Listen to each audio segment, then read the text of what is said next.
Hello दोस्तों, आज का वीडियो मैं उन लोगों के लिए लेके आया हूं जो लोगों का अभी आने वाली 27 फरवरी को स्टेट बोर्ड का फिजिक्स का पेपर है। उनके लिए स्पेशली आज का वीडियो है कि आने वाले पेपर में सर कौन कौन से एक्सपेक्टेड क्वेश्चंस है जो कि अभी आ सकते हैं और हमें कितना पढ़ाई करना चाहिए, ऐसे बहुत लोगों का सवाल था। बहुत लोगों ने कमेंट्स में बोला था कि सर स्टेट बोर्ड के ऊपर एक छोटा सा वीडियो बनाइएगा, तो आज का वीडियो उन्हीं के लिए। बेटा अगर आप मुझ पे थोड़ा सा भी यकीन करते हो तो अभी मैं इस वीडियो में जो भी बताने वाला हूं इसको वैसे के वैसे प्रिपेयर करके जाइएगा। आपका पेपर 101% निकलने वाला है। फिजिक्स का डर आज खत्म हो जाएगा। चलिए शुरू करते हैं, देखते हैं आज के पेपर में, आने वाले पेपर में क्या क्या आ सकता है। सबसे पहला चैप्टर है सर फिजिक्स का रोटेशनल डायनामिक्स। रोटेशनल डायनामिक्स में आपको एक साइड में डेफिनेशन से और एक साइड में डेरिवेशन से क्या क्या आपको करके जाना है। यूनिफॉर्म सर्कुलर मोशन सबको पता है, particle travelling along circumference of a circle with constant speed that is called as uniform circular motion. Centripetal force, a force acting along radius at towards the center that is called as centripetal force. Centrifugal force acting along radius and away from the center that is called as centrifugal force. Angle of banking क्या होता है sir? Angle of banking सबको पता है, horizontal surface and upper surface of the road दोनों के बीच में जो एंगल बनता है वो एंगल ऑफ बैंकिंग रहेगा। रेडियस ऑफ गायरेशन ये भी हमें पता है। कॉन्सेंट्रेटेड एक centre of the centre of mass से जो कॉन्सेंट्रेशन का डिस्टेंस होता है, जहां पे मास एक्यूमुलेट होता है, वो दोनों के बीच में जो डिस्टेंस बनता है वो रेडियस ऑफ गायरेशन होता है। K is equals to under root I by m। अगर नहीं याद होगा तो याद कर लीजिएगा। मोमेंट ऑफ इनर्शिया ये तो सबसे सिंपल है सर।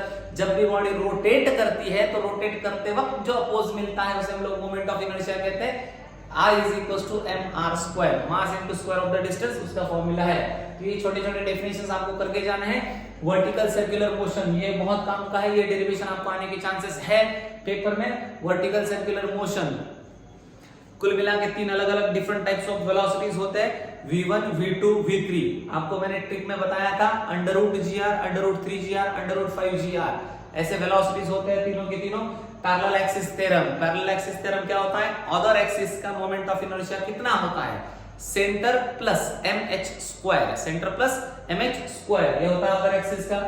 परपेंडिकुलर एक्सिस थ्योरम ये भी आपको पता होगा सर, परपेंडिकुलर एक्सिस थ्योरम। उसके बाद बस ये तीन डेरिवेशंस आपको करके जाना है। बस इतना होने के बाद रोटेशनल डायनामिक्स आपने क्लोज कर दिया तो भी चल जाएगा। Next second chapter, mechanical properties of fluid. Mechanical properties of fluid में आपको क्या स्टडी करना है सर? तो पहले आपको स्टडी करना है fluid. What is mean by fluid? Fluid क्या होता है? Any substance that can be flow, जो बहता है वो फ्लूइड है सर। प्रेशर, प्रेशर क्या होता है? Force upon area, pressure is equal to force upon area. Pascal's law, liquid में, लिक्विड जब रेस्ट कंडीशन में होता है it exerts equal pressure at all the points, Pascal's law. और उसके कुछ एप्लीकेशंस है, हाइड्रोलिक प्रेस वगैरह जो भी है, तो उसको अच्छे से पढ़ के जाइएगा। Molecular theory of surface tension, surface tension का डेफिनेशन करके जाना है। Surface tension force per unit length होता है, एकदम सिंपल सा कांसेप्ट है वो। कैपिलरी और कैपिलैरिटी एक्शन, कैपिलरी आपको पता है ग्लास का ट्यूब होता है, a small glass tube with very fine bore, nearly 1 mm to 2 mm dia होता है उसका, उसे हम लोग कैपिलरी ट्यूब कहते हैं। और जब कैपिलरी ट्यूब हम लोग किसी लिक्विड के अंदर इमर्ज करते हैं तो लिक्विड का लेवल बढ़ जाता है, कम हो जाता है, उसे हम लोग कैपिलरी एक्शन कहते हैं। When capillary tube is emerged in a liquid, liquid level inside the capillary में बी इंक्रीजेस और डिक्रीजेस, वो हो जाता है capillary action. Equation of continuity a1 v1 a2 v2, उसके साथ थोड़ा सा बर्नौलीज का इक्वेशन देख लीजिएगा। Laminar flow and turbulent flow. Laminar flow जब फ्लूइड फ्लो कांस्टेंट वेलोसिटी से ट्रैवल करता है, कोई फ्लूइड का फ्लो एक दूसरे को परेशान नहीं करता है, वो होता है लैमिनार फ्लो। जहां पे टर्बुलेंट में कोई भी फ्लो कहीं पे भी चला जाता है वो वाला फ्लो होता है sir turbulent flow. Regular velocity, irregular velocity, simply उसका जो भी है दोनों का डिस्टिंग्विश बिटवीन जो है लैमिनार का और टर्बुलेंट का वो करके जाना, बस बहुत हो जाएगा उस चैप्टर में। Next one, ideal gas equation, third chapter है kinetic theory of gases and radiation. इसमें आपको डेफिनेशंस करके जाने कौन से? आइडियल गैस का इक्वेशन है फेरीज ब्लैक बॉडी। तो दुनिया में कोई भी बॉडी ब्लैक परफेक्टली ब्लैक नहीं है, इसलिए हम लोग 98% लैम्प ब्लैक बॉडी होता है उसी को परफेक्टली ब्लैक बॉडी मानते हैं। तो फेरीज का एक छोटा सा एक्सपेरिमेंट है, वो हमें करके जाना है। विंस का डिस्प्लेसमेंट का लॉ, इसमें कुछ लॉज पढ़ने हैं। विंस का displacement law, wavelength is inversely proportional to the temperature, temperature increases wavelength decreases. Stefan's का law, heat energy is directly proportional to the, या फिर emissive power is directly proportional to the heat per unit area per unit time. Stefan Boltzmann का law है, हमने जब lecture लिए थे वो टाइम पे भी पढ़ा हुआ था। डेरिवेशन में आपको pressure of an ideal gas का प्रेशर कितना होता है, P is equal to 1/3 rho C square RMS। Rho को बाद में चेंज कर सकते हैं, मास अपॉन वॉल्यूम से हम लोग चेंज कर सकते हैं। तो डेरिवेशन करके जाना, ये आने के चांसेस 99% चांसेस है, बहुत ही इंपॉर्टेंट है, मैं बता रहा हूं, इसको अच्छे से करके जाइएगा। प्रेशर जो है ये वाला अच्छे से करके जाइएगा। डिग्रीज ऑफ फ्रीडम, किसी भी मॉलिक्यूल को लोकेट करने के लिए जितने पॉइंट्स की जरूरत होती है उसे हम लोग डिग्रीज ऑफ फ्रीडम कहते हैं। मोनो एटॉमिक के लिए, डाई एटॉमिक के लिए, ट्राई एटॉमिक के लिए और पॉली एटॉमिक के लिए, चारों के लिए करके जाइएगा। मोनो के लिए डिग्रीज ऑफ फ्रीडम होते हैं 3, डाई के लिए होते हैं 5, ट्राई के लिए होते हैं 6 और लास्ट में पॉली एटॉमिक जो होता है तो पॉली एटॉमिक के लिए हम लोग 6 to 7 मान लेते हैं। वो डिपेंड करता है कंडीशंस है, जो कि मैंने आपको वैसे भी पहले पढ़ाया हुआ है। अगला चैप्टर देखते हैं, चैप्टर नंबर 4 थर्मोडायनामिक्स। थर्मोडायनामिक्स में आपको फर्स्ट लॉ ऑफ थर्मोडायनामिक्स, यहाँ पे एक छोटा सा पॉइंट और है कि फर्स्ट लॉ जो कि फर्स्ट लॉ है ये वाला और सेकंड लॉ, ये दोनों भी उसके साथ करके जाने हैं।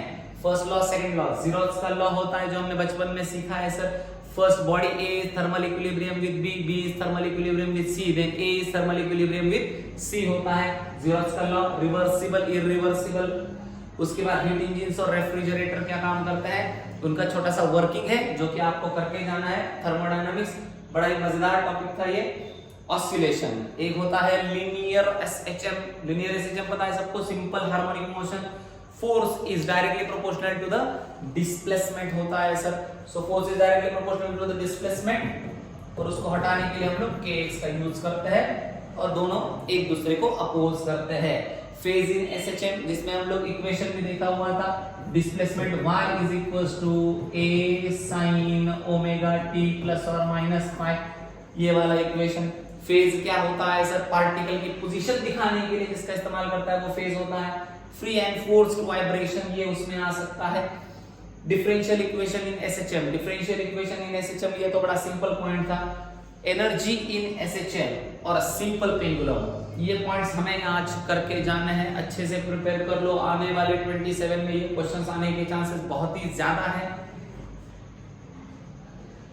नेक्स्ट चैप्टर है सुपरपोजिशन ऑफ वेव। इस चैप्टर के अंदर बहुत ही ज्यादा कंटेंट है, इसको एकदम अच्छे से पढ़ के जाइएगा। इसके डेरिवेशंस आने के चांसेस 99% है। ये जो डेरिवेशंस है स्टेशनरी वेव, बीट्स और वेव्स इन पाइप, इन तीनों में से कोई एक कंफर्म आएगा, 101% आएगा, करके जाइएगा इसको बढ़िया से। Superposition of wave, progressive wave और उसके कुछ प्रॉपर्टीज है, फ्रंट पेज पे ही मिल जाते हैं हम लोगों को। नोड्स क्या होते हैं सर, जो पॉइंट्स, जिन पॉइंट्स का डिस्प्लेसमेंट 0 होता है वो नोड होता है। जिन पॉइंट्स का डिस्प्लेसमेंट मीन पोजीशन से मैक्सिमम होता है वो एंटी नोड होता है। कभी कभार एयर रेजिस्टेंस की वजह से जो नोड्स जो फॉर्म होते हैं वो एंड से पहले ही बन जाते हैं, तो बीच में जो गैप आता है उसे हम लोग एंड करेक्शन के नाम से जानते हैं। ये चैप्टर पढ़ते वक्त हम लोगों ने उसको स्टडी किया था। नेक्स्ट चैप्टर है सर वेव ऑप्टिक्स।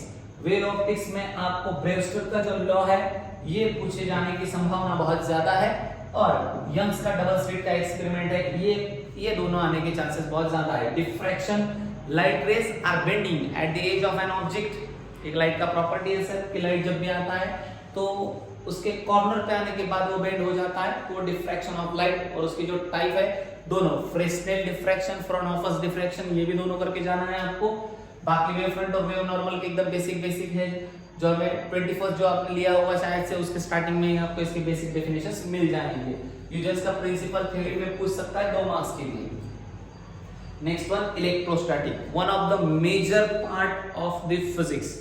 सो इलेक्ट्रिक फ्लक्स क्या होता है sir, electric field line passing through given surface, that is the electric flux. Equipotential, उसके नाम में ही उसका डेफिनेशन है, पता है सबको, equipotential, equal potential at all points. Surface के हर पॉइंट पे इक्वल पोटेंशियल होता है, उसे इक्विपोटेंशियल सरफेस कहते हैं। डाइलेक्ट्रिक, जिसमें चार्जेस नहीं होते वो वाला डाइलेक्ट्रिक होता है। कैपेसिटेंस क्या होता है sir, capacitance charge per unit voltage capacitance होता है। डिस्प्लेसमेंट करंट, मैग्नेटिक फील्ड और इलेक्ट्रिक फील्ड दोनों का एडिशन कर देते हैं तो डिस्प्लेसमेंट करंट बन जाता है।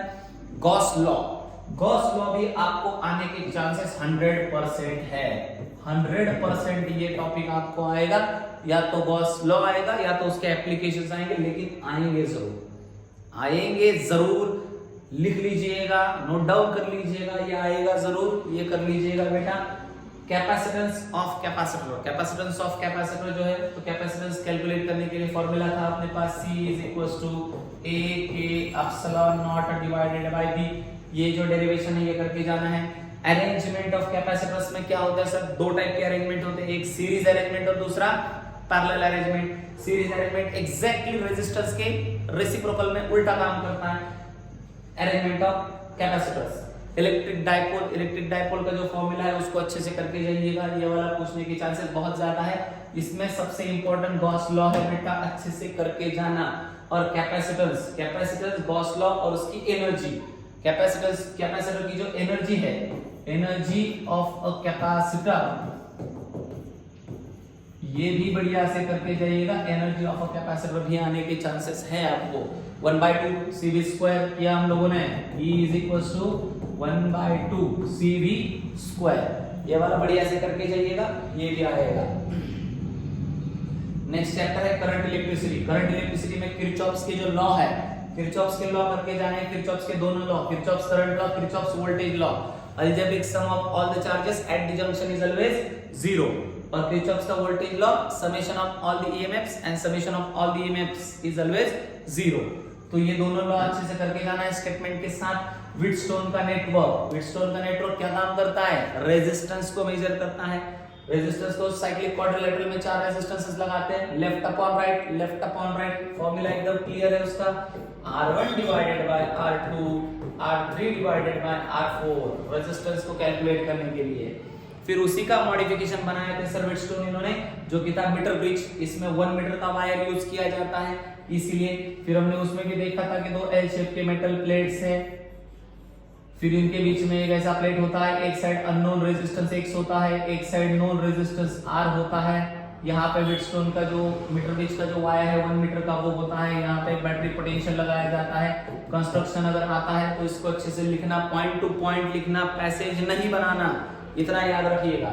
वोल्ट मीटर और एमीटर, मैंने आपको पढ़ाते वक्त बोला था मूविंग कॉइल गैल्वेनोमीटर जो होता है, तो मूविंग कॉइल गैल्वेनोमीटर के 2 बेटे हैं। पहला बेटा है वोल्ट मीटर, सेकंड है एमीटर। एमीटर क्या मेजर करता है, करंट को मेजर करता है। वोल्ट मीटर क्या मेजर करता है, वोल्टेज को मेजर करता है। अगर ये करंट को मेजर करेगा, करंट बढ़ेगा तो रेजिस्टेंस कम होगा। रेजिस्टेंस कम करने के लिए हमें गैल्वेनोमीटर की वायर को क्या करना पड़ेगा, पैरेलल में रेजिस्टेंस लगाना पड़ेगा।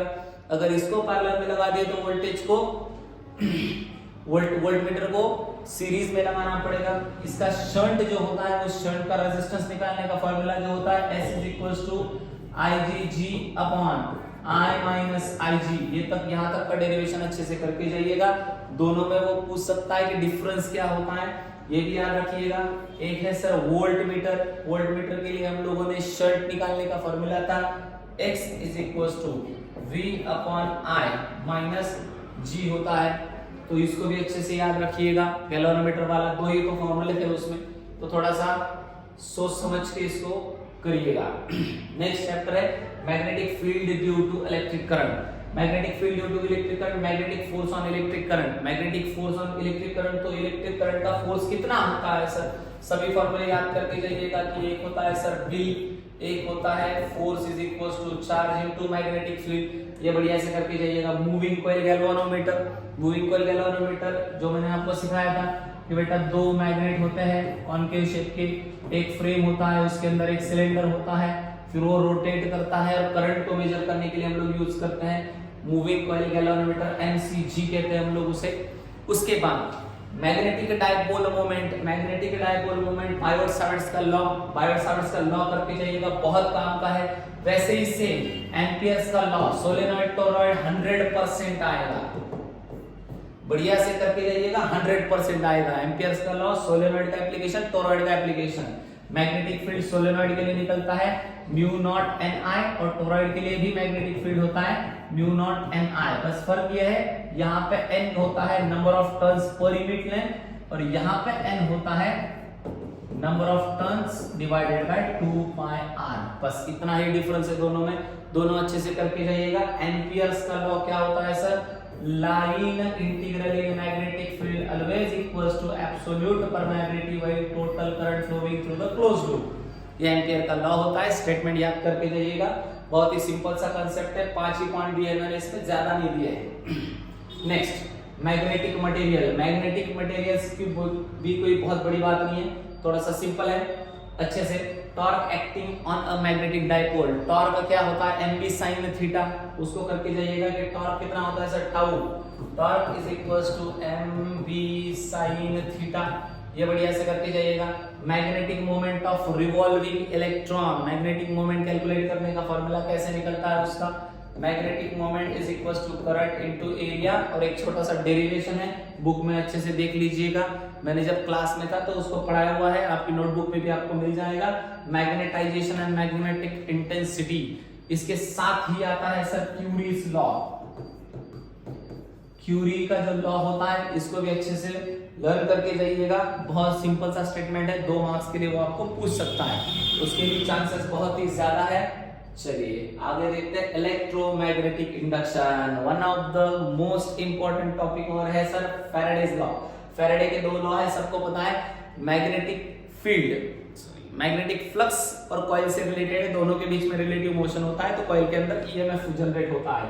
और सेकंड लॉ भी उसी का थोड़ा सा एक्सटेंशन है कि अगर हम लोग EMF E is equals to d phi by dt, Lenz law ये उसी को अपोज करता है जिसने उसे बनाया है, यानी उसे बनाया है मैग्नेटिक फील्ड ने, तो ईएमएफ मैग्नेटिक फील्ड को अपोज करता है, इसलिए हम लोग लेंज लॉ यूज करते हैं। E is equals to minus d phi by dt, बढ़िया से करके जाना है इसको। Self inductance, mutual inductance. Self inductance, अगर हम लोग कॉइल का करंट चेंज करते हैं तो कॉइल के अंदर ईएमएफ जनरेट हो जाता है, सेल्फ इंडक्टेंस।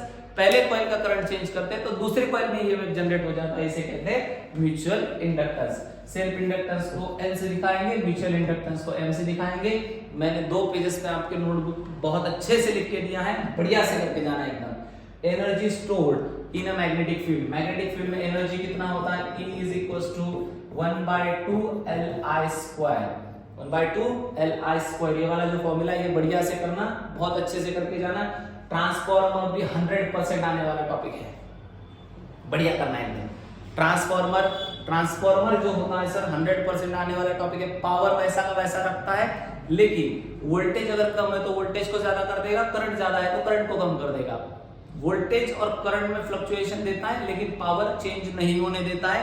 ऐसा जो डिवाइस होता है वो ट्रांसफॉर्मर होता है, एक जगह से दूसरी जगह पे एनर्जी ट्रांसफर करने के लिए हम लोग इसका इस्तेमाल करते हैं। पूरे ट्रांसफार्मर में मैंने तुम्हें सिर्फ 2 फॉर्मूले दिए थे, एक होता है पावर का, वोडाफोन इनटू आइडिया यानी वोल्टेज इनटू करंट, और एक है number of turns in primary, number of turns in secondary. EMF in primary, EMF in secondary, current in secondary, current in primary. बढ़िया से करके जाना, नीट जेईई सीईटी में भी आने वाला है, 100% आने वाला है ट्रांसफार्मर, बढ़िया से करके जाओ, आएगा जरूर। अगला है sir AC circuit. AC circuit, inductive reactance, capacitive reactance and impedance. अगर मैं हर एक चीज को ज्यादा एक्सप्लेन कर दूं तो थोड़ा सा वीडियो बड़ा हो जाएगा, लेकिन कोई दिक्कत नहीं, मैं कोशिश करता हूं। इंडक्टिव रिएक्टेंस, इंडक्टर्स जो करंट को अपोज करता है वो इंडक्टिव रिएक्टेंस, कैपेसिटर जो अपोज करता है वो कैपेसिटिव रिएक्टेंस, और सब मिलके जो अपोज करते हैं उसे क्या कहते हैं, impedance. LCR circuit, power in AC circuit. AC circuit का पावर एकदम बढ़िया से करके जाना, power is equals to V into I into cos phi होता है सर। इस बार जेईई मेंस में भी उसके ऊपर सवाल आया हुआ है पावर इन एसी सर्किट में, तो अच्छे से करके जाना। एक है सर LC ऑसिलेशन, L का मतलब इंडक्टेंस, C का मतलब कैपेसिटर। कैपेसिटर डिस्चार्ज होगा तो इंडक्टेंस फुल हो जाएगा, इंडक्टेंस डिस्चार्ज होगा तो कैपेसिटेंस फुल हो जाएगा। LC ऑसिलेशंस, अच्छे से करके जाना। इस चैप्टर के ऊपर तुम्हें मैक्सिमम न्यूमेरिकल्स आने के चांसेस है। Dual nature of radiation and matter, अभी जस्ट मैंने पिछले वाला वीडियो इसी के ऊपर डाला हुआ है, तुम्हें इसके सारे डेफिनेशंस उसी के अंदर मिल जाएंगे, बस आप पीछे वाला वीडियो देख लीजिएगा अपने YouTube चैनल पे। वहां से आपको फोटो इलेक्ट्रिक इफेक्ट क्या होता है, वर्क फंक्शन क्या है, threshold wavelength, threshold frequency, D brownie का हाइपोथेसिस, आइंस्टाइन का फोटो इलेक्ट्रिक इक्वेशन, 5 के 5 इंपॉर्टेंट टॉपिक है, अच्छे से करना। बहुत सिंपल चैप्टर है, बड़ा अच्छे से करना, वेटेज बहुत अच्छा है इस चैप्टर का। नेक्स्ट है structure of atom and nucleus. Structure of atom and nucleus में आपको करना क्या है, रुदरफोर्ड का एटॉमिक मॉडल, जो कि हम लोग केमिस्ट्री में भी पढ़े हुए हैं, रुदरफोर्ड का एटॉमिक मॉडल। हाँ, ये अच्छे से करके जाना। एटॉमिक स्पेक्ट्रा, जो सीरीज है आपको पता है, लाइमन सीरीज, बाल्मर सीरीज, पाचन सीरीज, ब्रैकेट सीरीज और फंड सीरीज, कुल मिला के 5 सीरीज है। इलेक्ट्रॉन का ट्रांजिशन होता है, transition of electron from outer orbit to the first orbit Lyman, outer orbit to the second orbit Balmer, outer orbit to the third orbit होता है पाचन, आउटर टू फोर्थ ऑर्बिट होता है bracket और outer to fifth orbit होता है पिफंड series. तो अच्छे से करके जाइएगा। बोहर्स के पोस्टुलेट, बोहर ने कुल मिला के 3 पोस्टुलेट बनाए हुए, 3 पॉसिबिलिटीज, 3 शक्यता अपन जरा मन तो वो बनाए हुए उसने। ये जो 3 है ये भी अच्छे से करना। पहला पोस्टुलेट उसका था कि इलेक्ट्रोस्टैटिक फोर्स और सेंट्रीपेटल फोर्स दोनों सेम होते हैं। सेकंड पोस्टुलेट था उसका angular momentum is mvr as well as nh upon 2 pi, so mvr is equals to nh upon 2 pi। और एक लास्ट वाला पोस्टुलेट था उसका electron jumps from outer orbit higher energy orbit to lower energy orbit, it emits energy in the form of photon, जो कि है उसका last वाला। अच्छे से करना। बोहर्स का पोस्टुलेट लास्ट टाइम एग्जाम में आया हुआ है, पिछले साल बोर्ड्स में पूछा है, इस बार भी आएगा। Radioactive decay law, radioactive decay law हालांकि इस बार जो है तो जेईई मेंस में से कैंसिल हो चुका है, लेकिन नीट में से भी कैंसिल हो चुका है, लेकिन स्टेट बोर्ड में इसको पूछने के चांसेस है। एक है न्यूक्लियर फ्यूजन और न्यूक्लियर फिशन। न्यूक्लियर फ्यूजन में 2 चीजों को फ्यूज करते हैं और न्यूक्लियर फिशन में 2 जो यूरेनियम के एटम्स होते हैं उनको फिशन के फॉर्म में कन्वर्ट करते हैं। जोड़ना और तोड़ना, न्यूक्लियर फ्यूजन, न्यूक्लियर फिशन होता है। अगला है सर रेक्टिफायर। रेक्टिफायर क्या काम करता है? एसी करंट को डीसी करंट में कन्वर्ट करने का काम करता है। 2 टाइप के रेक्टिफायर होते हैं, half wave rectifier, full wave rectifier.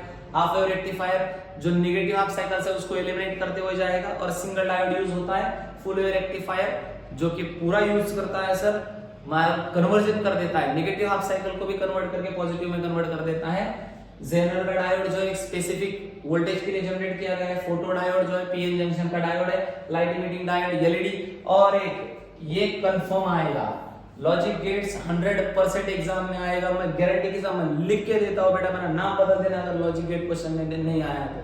100% आएगा लॉजिक गेट्स, बड़े अच्छे से करके जाइएगा। ये थे तुम्हारे टोटल 16 चैप्टर। 16 चैप्टर में अभी कल कौन कौन से न्यूमेरिकल आ सकते हैं, कौन कौन से आएंगे, एक्सपेक्टेड कौन से रहेंगे, उसके लिए मैं फॉर्मूले कल लेके आऊंगा। आज के लिए थ्योरी पढ़ना, आने वाले 3-4 दिन अच्छे से पढ़ाई करो। जैसे मैंने एनालिसिस दिया उसके स्क्रीनशॉट खींच लो, वीडियो को दोबारा लगे तो एक बार देख लो। और ऐसे ही मजेदार वीडियोस के लिए अगर आपको अच्छे लगे तो चैनल को फॉलो करिएगा। और थैंक यू वेरी मच।